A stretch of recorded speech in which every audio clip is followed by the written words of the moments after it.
Assalamualaikum warahmatullahi wabarakatuh. Perkenalkan, nama saya El Hikmah Muhammad Fadel. Saya berasal dari kelas 10 IPA 6 nomor urut 9. Dan saya berasal dari sekolah SMA Negeri 5 Semarang. Kali ini saya akan membahas atau mempresentasikan mengenai film Platyhelminthes. Platyhelminthes termasuk dalam kingdom Animalia, yaitu Invertebrata. Sebenarnya apa sih itu pengertian dari Platyhelminthes? Platyhelminthes berasal dari bahasa Yunani yang berarti platy, yang berarti pipih, helminthes yang berarti cacing. Atau dengan kata lain, Platyhelminthes adalah cacing pipih. Cacing pipih yaitu kelompok hewan yang lebih sempurna dibandingkan Porifera maupun Coelenterata. Termasuk hewan tripoblastik karena memiliki 3 lapisan sel, yaitu ektoderm, mesoderm, dan endoderm. Platyhelminthes adalah film dalam kingdom Animalia. Film ini mencakup semua cacing pipih kecuali Nemerteae, yang dulu merupakan salah satu kelas pada Platyhelminthes yang telah dipisahkan. Ya, pada pembahasan pada kali ini saya akan membahas mengenai film Platyhelminthes. Yang pertama, saya akan membahas mengenai ciri-ciri dari film Platyhelminthes. Dan yang kedua, saya akan membahas mengenai struktur tubuh dan sodok gambar dari film Platyhelminthes. Yang ketiga, saya akan membahas mengenai 3 klasifikasi serta contohnya dari film Platyhelminthes. Dan yang keempat, yang terakhir, saya akan membahas mengenai peranan Platyhelminthes dalam kehidupan sehari-hari. Ya, yang pertama yaitu ciri-ciri film Platyhelminthes. Pada pembahasan kali ini, saya akan membahas mengenai 10 ciri-ciri film Platyhelminthes. Yang pertama, cacing pipih ini memiliki sifat tripoblastik acelomata, yakni mempunyai 3 lapisan embrionik terdiri dari ektoderm, mesoderm, serta endoderm, dan juga memiliki rongga tubuh. Dan yang kedua, mempunyai tubuh simetri bilateral. Apa itu tubuh simetri bilateral? Simetri bilateral adalah hewan yang bagian tubuhnya tersusun bersebelahan dengan bagian lainnya. Selanjutnya yang ketiga, bentuk tubuhnya pipih dan lunak, serta adanya silia pada epidermis tubuh. Silia adalah rambut getar, rambut kecil-kecil yang berfungsi untuk alat gerak hewan.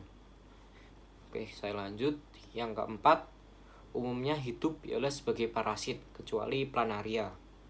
Dan yang kelima, memiliki sifat hermafrodit. Hermafrodit yakni mempunyai 2 alat kelamin di satu tubuh. Dan yang keenam, tidak mempunyai sistem sirkulasi. Dan yang ketujuh, pernapasan dilakukan dengan permukaan tubuh serta ruang gastrovaskuler. Gastrovaskuler yaitu berfungsi sebagai tempat pencernaan dan peredaran makanan ke seluruh tubuh. Dan selanjutnya yang ke-8, mempunyai mata. Yang ke-9, hidup bebas di air tawar dan tempat lembab. Dan yang terakhir yang ke-10, tidak mempunyai alat respirasi. Selanjutnya nomor 2, kita akan membahas mengenai struktur tubuh dari film Platyhelminthes. Struktur tubuh film Platyhelminthes dapat dilihat pada gambar di samping ini. Yang pertama yaitu dari struktur tubuh film Platyhelminthes, yang pertama tidak memiliki rongga tubuh atau acelomata. Dan yang kedua, sistem pencernaannya terdiri dari mulut, faring, dan usus yang bercabang ke seluruh tubuhnya. Dan yang ketiga, tidak memiliki sistem sirkulasi dan respirasi. Dan selanjutnya yang keempat, pernapasan dilakukan secara difusi oleh seluruh sel.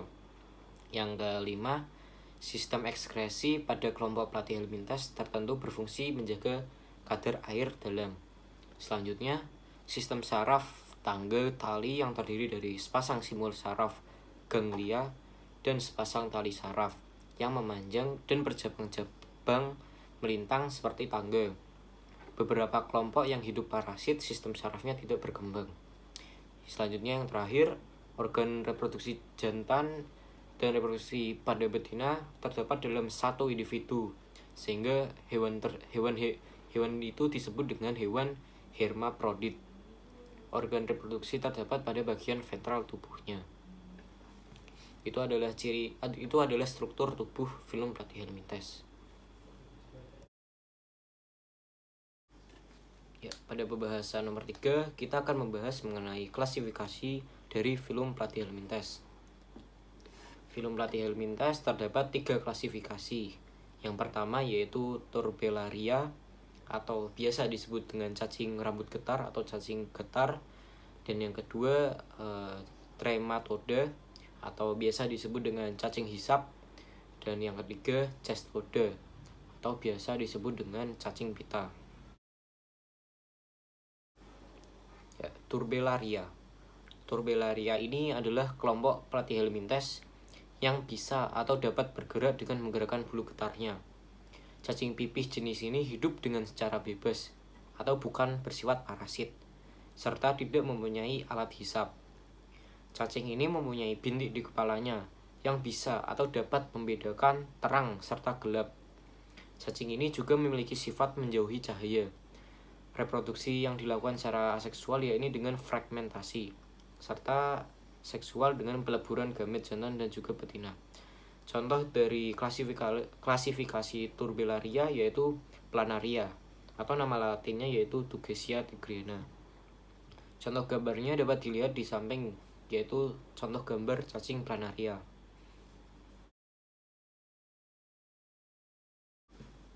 Ya, selanjutnya yaitu klasifikasi Trematoda.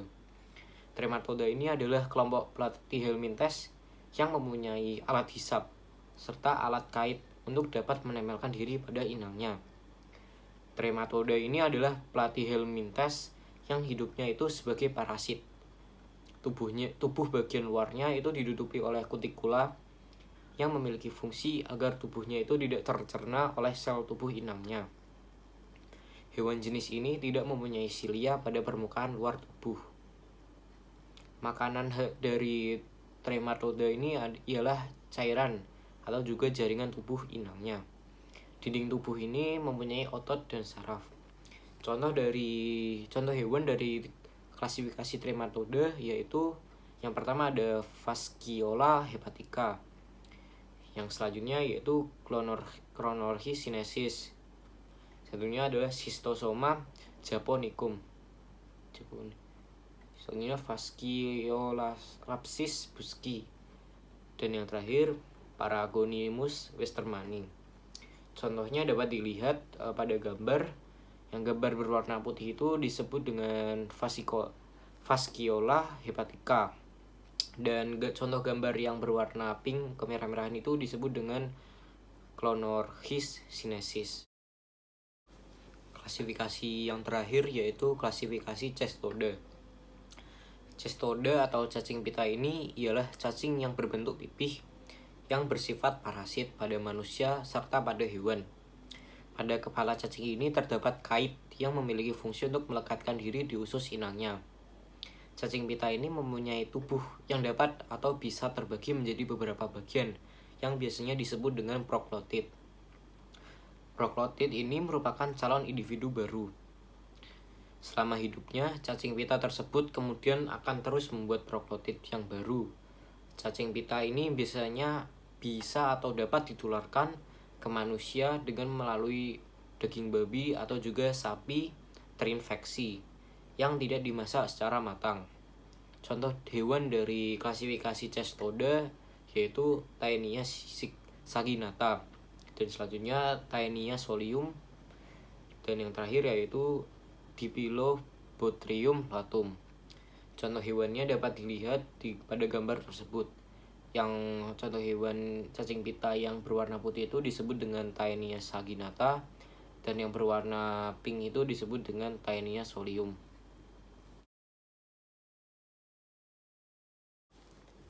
Selanjutnya, kita akan membahas mengenai reproduksi dan habitat dari Phylum Platyhelminthes. Yang pertama yaitu reproduksi dari Phylum Platyhelminthes. Yang sudah saya sampaikan pada ciri-ciri Phylum Platyhelminthes bahwa hewannya itu bersifat hermafrodit atau memiliki 2 alat kelamin di satu tubuh. Walaupun cacing pipih ini merupakan hewan hermafrodit, tapi beberapa cacing pipih tidak bisa melakukan perkawinannya secara individu. Reproduksi dilakukan secara aseksual dan seksual. Yang pertama yaitu reproduksi secara seksual. Reproduksi secara seksual akan menghasilkan gamet. fertilisasi ovum terjadi di dalam tubuh. Dan yang kedua yaitu reproduksi secara aseksual, yaitu dilakukan dengan membelah diri atau fragmentasi. Dan yang kedua, habitat dari filum platyhelminthes. Habitatnya hidup di air tawar atau laut, tempat lembab, atau di dalam tubuh hewan lain, atau disebut dengan parasit. Pada pembahasan nomor 4, saya akan membahas mengenai peranan filum platyhelminthes dalam kehidupan sehari-hari.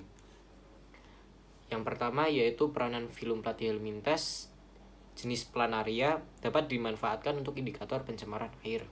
Tidak hanya indikator pencemaran air, planaria ini mempunyai peranan yang dimanfaatkan, yakni sebagai makanan ikan.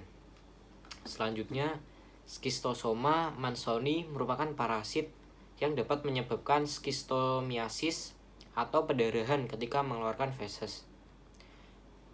Yang selanjutnya untuk jenis cacing pita yaitu Taenia saginata, Taenia solium, dan Dipotriocacephalus yang hidup sebagai parasit di dalam usus manusia.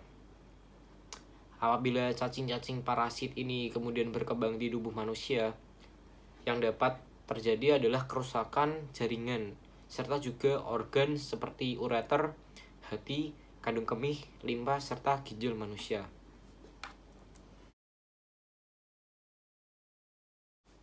Ya, sekian dari saya. Bila ada perkataan yang kurang berkenan atau perkataan yang salah, mohon dimaafkan. Wabillahi taufik walhidayah. Wassalamualaikum warahmatullahi wabarakatuh.